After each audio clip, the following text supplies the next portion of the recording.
Родил съм се в една стара къщичка недалеч от Белградската катедрала.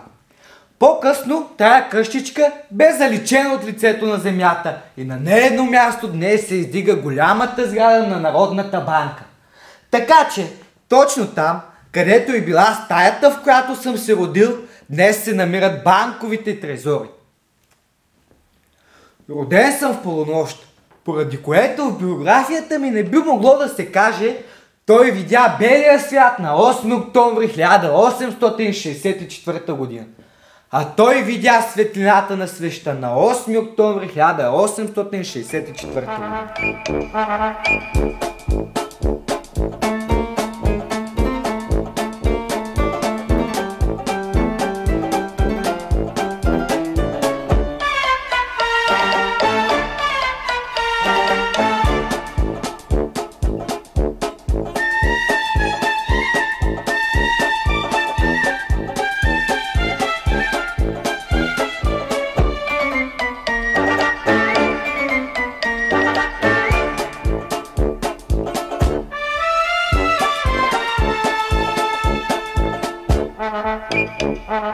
Още с първата си стъпка в живота съм предизвикал суматоха вкъщи, без да имам за това някаква лична вина.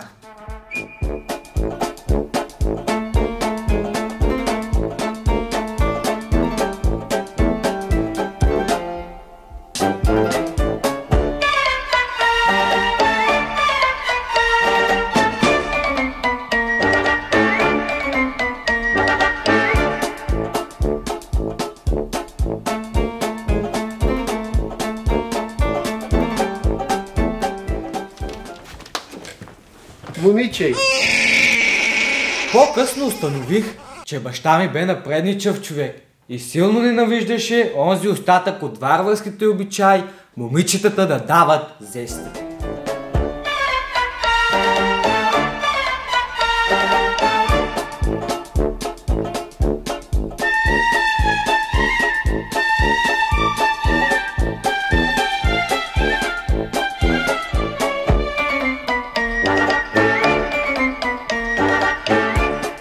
Никога, дори и по-късно, не съм разпитвал как бабата е могла да сгреши и да ме провъзгласи за момиче.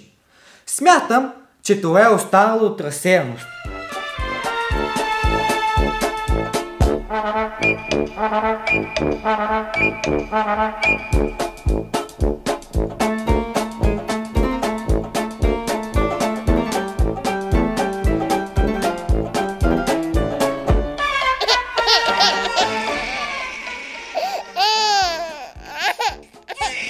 Момче!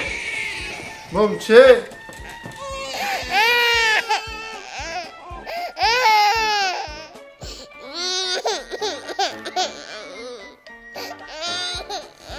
Да се почепим за момчето.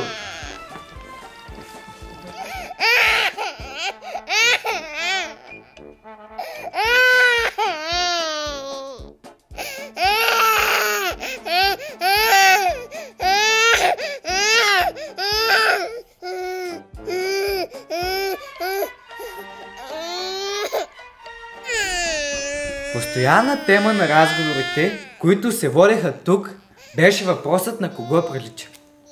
Аз лично бях убеден, че не приличам на никого и на нищо. Имах чувството, че приличам на втастващо тесто в нощви, на което едва по-късно великият хлебар, Господ Бог, ще даде форма. Но ония, които се събираха около люлката ми, по всяка част от тялото ми постоянно намираха нещо ново и непрестанно възклицаваха: точно на мен прилича. По-скоро на мен. Не се карайте, много е хубав. Като изключим носа, също на мен прилича. Да ни е жив и здрав, нали не е единствения племенник. Виж го, взе очите на майка си. А челото му е същото като на баща му. А носа му като на леля му. А ушичките му също като на свако му син.